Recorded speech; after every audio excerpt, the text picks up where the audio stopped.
Hello friends, welcome to our YouTube channel. We started a new series of NTA NET paper first previous year past year question series. So यदि आप एक UGC net aspirants हैं तो ये video आपके लिए बहुत ही useful हो सकती है। तो यदि फ्रेंड्स आप हमारे चैनल पे न्यू हैं तो प्लीज़ लाइक करें, सब्सक्राइब करें। तो ये इस सीरीज के अंदर हम देखेंगे जून 2012 के टीचिंग एप्टीट्यूड के क्वेश्चन। ओके, तो स्टार्ट करते हैं हम। क्वेश्चन नंबर फर्स्ट है हमारा, if you get an opportunity to teach a visually challenged student along with the normal students, what type of treatment would you like to give him the class? देखिए question क्या कह रहा है, यदि आपके class में कोई बच्चा है जिसे दिखने में प्रॉब्लम है तो आप उसके साथ आप कैसा बिहेव करेंगे या उसको कैसे ट्रीट करेंगे। ऑप्शन ए है not giving extra, option A, option B, option C, option D. आप इनमें से देखिए कौन सा आंसर हो सकता है, फिर हम डिस्कस करते हैं सभी ऑप्शंस को वन बाय वन। देखिए ऑप्शन वन बोल रहा है not giving extra attention because majority में सफ़र। देखिए यदि हम उसे एक्स्ट्रा अटेंशन देंगे क्लास के अंदर तो शायद हो सकता है कि बाकी क्लास के बच्चों का ध्यान भी क्या हो, उसकी तरफ जाए और उनका ध्यान पढ़ने में ना जाए। तो इसलिए हमें उसके ऊपर एक्स्ट्रा अटेंशन बिल्कुल नहीं देना है और बच्चे को भी उससे थोड़ा इन्फीरियर फील हो सकता है। ओके, ऑप्शन बी कह रहा है take care of him sympathetically in classroom. देखिए सिंपैथिक और एम्पैथिक, बहुत सिंपैथी और एम्पैथी बहुत अलग वर्ड्स हैं। यदि आप किसी के साथ सिंपैथी जताते हैं और एम्पैथी जताते हैं उसमें बहुत डिफरेंस है। एम्पैथी मीन्स है मैं आपकी जगह अपने आप को फील करके देख सकती हूँ। सिंपैथी की मतलब है मैं आपको सहानुभूति दे रही हूँ, तो मुझे उसको सहानुभूति नहीं देनी, क्योंकि यदि मैं उसे सहानुभूति दूंगी तो कहीं ना कहीं बच्चे को फील हो सकता है कि मैं कुछ कम हूँ या फिर उसे इन्फीरियर फील हो सकता है। ठीक है, तो इसलिए हमें उसको सिंपैथी भी नहीं देनी है, टेक केयर ज़्यादा ध्यान नहीं देना है। ऑप्शन नंबर सी है you will think that blindness is his destiny and hence you can't do anything. यदि आप ऐसे सोच लेंगे कि ये तो उसके भाग्य में है, उसकी डेस्टिनी में, इसमें मैं क्या कर सकता हूँ, कुछ नहीं कर सकता, तो ये भी गलत होगा as a teacher point of view. Okay, and option D है arrange a seat in the front row and try to teach at a pace convenient to him. देखिए ऑप्शन डी बोल रहा है हम उसके लिए एक सीट अरेंज कर देंगे, आगे वाली रो के अंदर फिक्स कर देंगे कि आपकी सीट ये है, जिससे वो क्या कर सके, उसे दिखने में कोई प्रॉब्लम ना हो सके और उसके लिए जो एनवायरनमेंट है वो क्या हो जाए, एकदम कंफर्टेबल हो जाए। तो ये ऑप्शन क्या है, एकदम करेक्ट है। तो इसका आंसर होगा ऑप्शन नंबर डी। देखिए टीचिंग एप्टीट्यूड एक ऐसी सब्जेक्ट है जो बहुत ही सिंपल है लेकिन कंसेप्ट पे बेस है। यहाँ आपको सोचना है कि एज ए टीचर आप स्टूडेंट्स के लिए बेस्ट से बेस्ट क्या कर सकते हैं। ओके, तो टीचिंग एप्टीट्यूड के अंदर जब भी आप कोई भी क्वेश्चन सॉल्व करें तो बात हमेशा ध्यान रखिए, टीचिंग एप्टीट्यूड के अंदर आपको एज ए टीचर सोचना है कि आप स्टूडेंट के लिए बेस्ट से बेस्ट क्या कर सकते हैं। तो ठीक है, आगे सेकंड क्वेश्चन के साथ देखते हैं। Which of the following is not a characteristics of good achievement test. देखिए इसके अंदर हम देखना है कि जब भी हम बच्चों का टेस्ट लेते हैं तो उसके अंदर इनमें से कौन सा उसका फीचर नहीं है, ठीक है, या फिर कौन सा उसका नेचर नहीं है। ऑप्शन ए है रिलायबिलिटी, ऑप्शन बी है ऑब्जेक्टिविटी, सी है एम्बिग्यूटी और डी है वैलिडिटी। देखिए ऑप्शन ए बोल रहा है कि टेस्ट रिलायबल होना चाहिए। ऑब्वियस सी बात है, हम सब जानते हैं यदि हम किसी का भी टेस्ट ले रहे हैं एज ए टीचर, आप सोच के देखिए तो रिलायबल होना चाहिए। ये नहीं कि आपने जो उसके अंदर लिखा है वही गलत लिखा हो, आपने जो टेस्ट दिया है वो क्वेश्चन ही गलत हो, आपने जो बच्चों को पढ़ाया ही नहीं, जो सिलेबस आउट ऑफ सिलेबस आप पढ़ा रहे हैं, तो ये क्या है, गलत है। तो जो भी आप टेस्ट ले रहे हैं तो वो क्या होना चाहिए, रिलायबल होना चाहिए। Option B is objectivity. देखिए ऑब्जेक्टिविटी क्या है, आपका कुछ लेने, आप जो टेस्ट ले रहे हैं उसका कुछ ऑब्जेक्ट होना चाहिए, आप जिसमें आप ऑब्जेक्ट में आप ये देखना चाहते हैं जैसे कि पर्टिकुलर सब्जेक्ट की बच्चे को क्या नॉलेज है, पर्टिकुलर चैप्टर का आप टेस्ट ले रहे हैं तो बच्चे को पर्टिकुलर चैप्टर की क्या नॉलेज है। तो इसमें क्या है, आपका पर्टिकुलर एक ऑब्जेक्ट है, तो इसमें क्या है कि आपके पास ऑब्जेक्टिविटी होनी चाहिए। Option C ambiguity.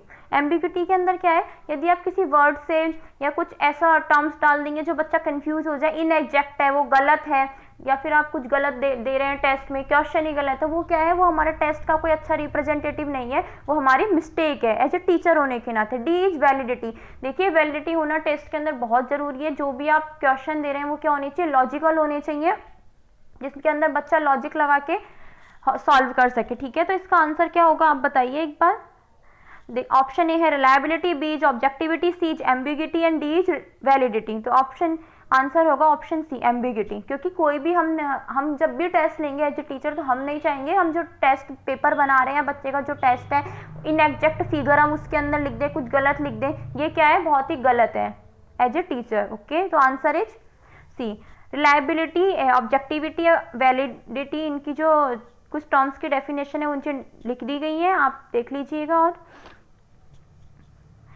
तो क्वेश्चन नंबर 3 के साथ देखते हैं, which of the following does not belong to a projected aid. देखिए प्रोजेक्टेड एड, इसके ऑप्शंस क्या क्या है, overhead projector, option B is black board, option C is epidiascope and option D is slide projector. ठीक है, उसके बाद देखते हैं डिस्क्रिप्शन के साथ क्या हो सकता है। देखिए प्रोजेक्टेड एड का मीन्स क्या होता है, जो भी आइटम हम यूज करते हैं टीचिंग के अंदर, जिसके अंदर हम क्या होता है मैकेनिकल या इलेक्ट्रॉनिक डिवाइस के साथ यूज करते हैं। ठीक है, जब हम पहले जो टीचिंग होती थी ऑलमोस्ट वो क्या होती थी with black board and chalk. आजकल क्या होने लग गया, टीचिंग के अंदर बहुत सारे डेवलपमेंट हो गए हैं, तो हम क्या करते हैं, हम बहुत सारे प्रोजेक्टर वगैरह का यूज करते हैं बच्चों को समझाने के लिए। तो हम जिसके अभी अंदर हम कोई भी इलेक्ट्रॉनिक या मैकेनिकल डिवाइस यूज कर रहे हैं बच्चों को समझाने के लिए, वो क्या है प्रोजेक्टेड एड के अंदर आएगा। ठीक है, जिसके एग्जाम्पल देख सकते हैं हम, slides, film strip, overhead projectors, film projector, epidiascope and television. जिस भी हम ये मैकेनिकल या इलेक्ट्रिकल हम जो भी कोई भी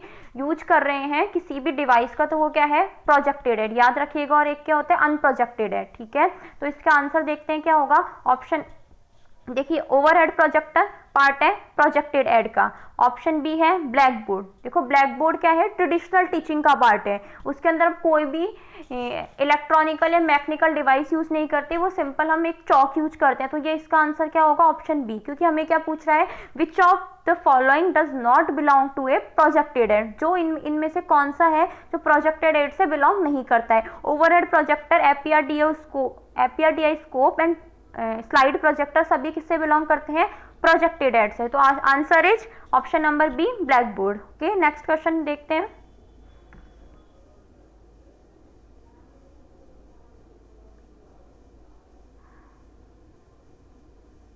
देखिए यहाँ पिक्चर्स दिखाई गई हैं, ये एपीडीआईस्कोप है, ये स्लाइड प्रोजेक्टर है। फिर ये ओवरहेड प्रोजेक्टर आपने देखा होगा स्कूल्स में या जो सेमिनार्स होते हैं जहाँ पे वहाँ पे, और ब्लैक बोर्ड तो आप सभी जानते ही होंगे। फिर देखते हैं question number 4, for a teacher which of the following methods would be correct for writing on the black board.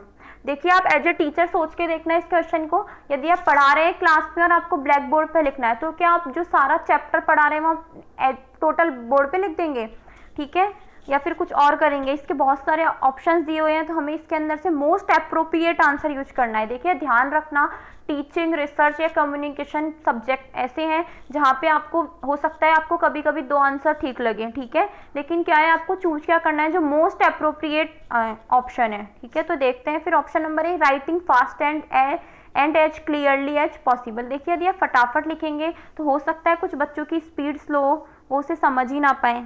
ठीक है, ऑप्शन बी है writing the matter first and then asking students to read it. देखिए यदि आप बिना समझाए उसे लिख देंगे और स्टूडेंट से कहेंगे कि अब आप पढ़ो या इससे समझाओ, तो वो भी गलत है। यदि आपने उसे बताया ही नहीं तो बच्चा कैसे समझेगा। ऑप्शन सी है asking a question to students and then writing the answer as stated by them. देखिए यदि मैं स्टूडेंट से क्वेश्चन पूछूंगी और जो आंसर बोलेगा बोर्ड पे लिख दूंगी तो ये गलत है। यदि मैं पहले उसे बिना समझाए मैं सीधा ऐसे कर रही हूँ चैप्टर के स्टार्टिंग में, तो ये गलत है। ये अप्रोच हम कब यूज कर सकते हैं, जब हम किसी बच्चे का रिवीजन करा रहे हो या जो बहुत छोटी क्लास के बच्चे हैं तब हम इसे यूज कर सकते हैं, ऐसे हम इसे यूज करना है गलत है। ठीक है, ऑप्शन डी क्या है, writing the important points as clearly as possible. देखिए यदि आपने पूरा चैप्टर पढ़ा दिया, बच्चों को अच्छे से समझा दिया और जो इंपॉर्टेंट पॉइंट्स और समरी है वो ब्लैक बोर्ड पे लिख दी, तो वो क्या है सबसे बेस्ट मेथड है, जिससे क्या है आपका टाइम भी बचेगा, आप अच्छे से बच्चों को समझा भी पाएंगे और बच्चे भी उसको क्लियरली समझ पाएंगे। ओके, तो option number D is the answer, writing the important points as clearly as possible. ठीक है, फिर क्वेश्चन नंबर 5 देखते हैं, a teacher can be successful if he and she is. Teacher कब सक्सेसफुल हो सकता है, ऑप्शन दे रखे हैं। Option number A is help student in becoming better citizens. Option number B is imparts subject knowledge to students. Option number C is prepare student to pass the examination. Option number D is presents the subject matter in well organised manner. देखिए option number A बोल रहा है कि यदि आप students को better citizen बनने में हेल्प करेंगे और आप टीचर हैं, तो देखा जाए तो टीचर का मेन मोटिव क्या होता है, सबसे पहला उसका मेन मोटिव क्या होता है कि वो अपनी जो सब्जेक्ट है उसकी नॉलेज क्या बच्चों को अच्छे से पहुंचा सके।